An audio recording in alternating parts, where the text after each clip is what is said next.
Hi, my Fantasticos. Today I'm going to be reading chapter 34 of Fish in a Tree. This chapter is entitled Birth of a Star.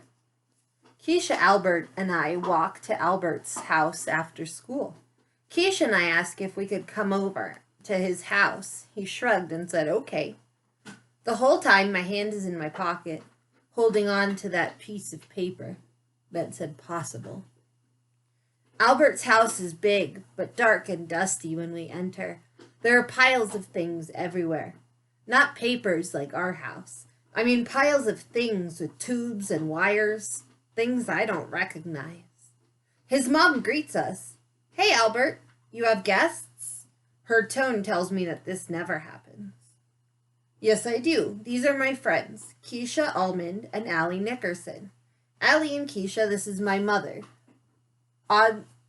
Audrey DuBois. He says, waving at each of us. She comes over and shakes our hands. Can I get you anything to eat? She asks, sounding nervous. Albert pauses. No, thank you. We'll just go upstairs. His mom says, okay, as we're already following him up skinny, twisty staircase. What kind of host, Keisha begins, doesn't allow his guests to have food? Dang it, Albert, I wouldn't have minded some. It wouldn't be logical to offer you something that doesn't exist, he says. But she offered it to us, Keisha says.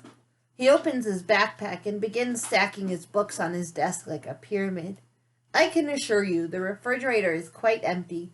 In fact, it hasn't been plugged in for a week.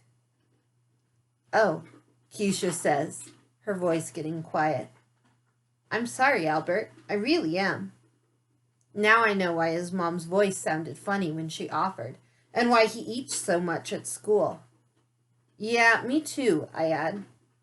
He turns, surprised. Why? Keisha scrunches up her face, the look she gets when she can't really figure him out. Well, I say, because you don't have food, or a refrigerator. It must be terrible to be hungry and not be able to eat. It's probably embarrassing for you. Maybe. I think it would be. I guess. He tilts his head.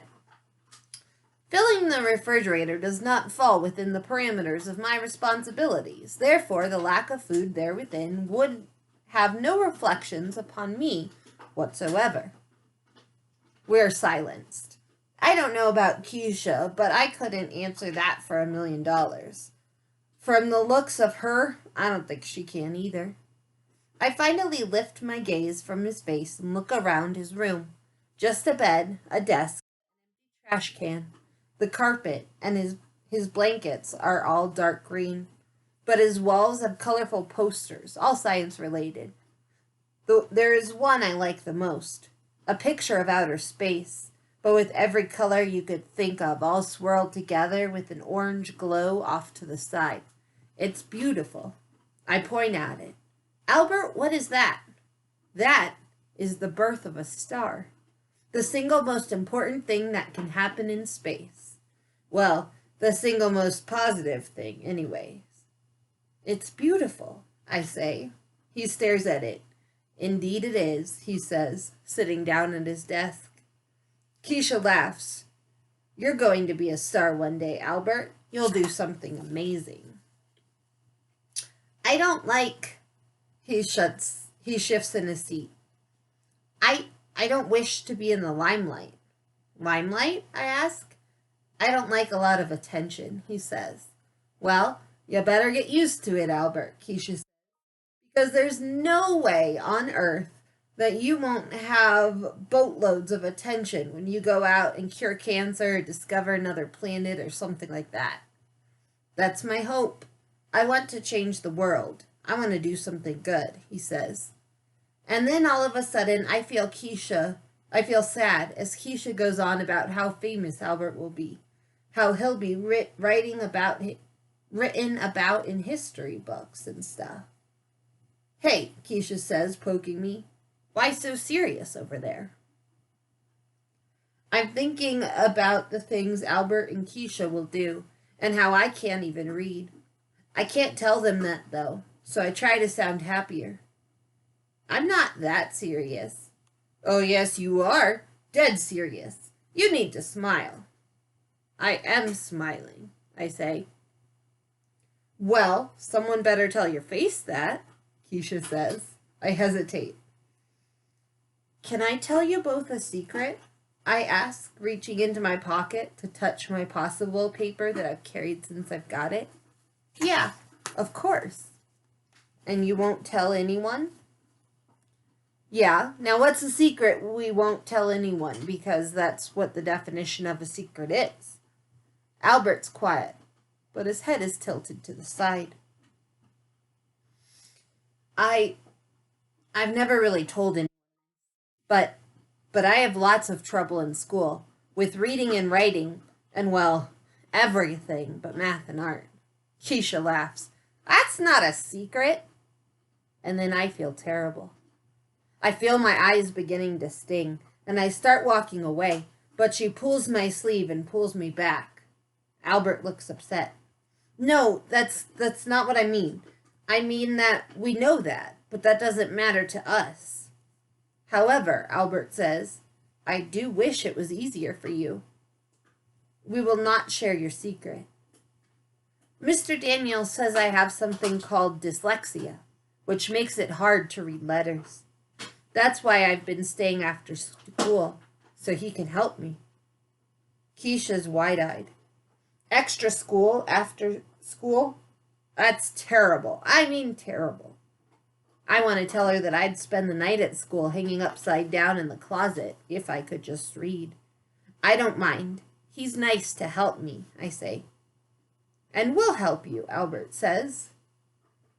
But I worry that maybe he can't help me, I say. And then I mumble. It makes me feel like I'll grow up to be nobody, I say. How can you say that? Keisha asks.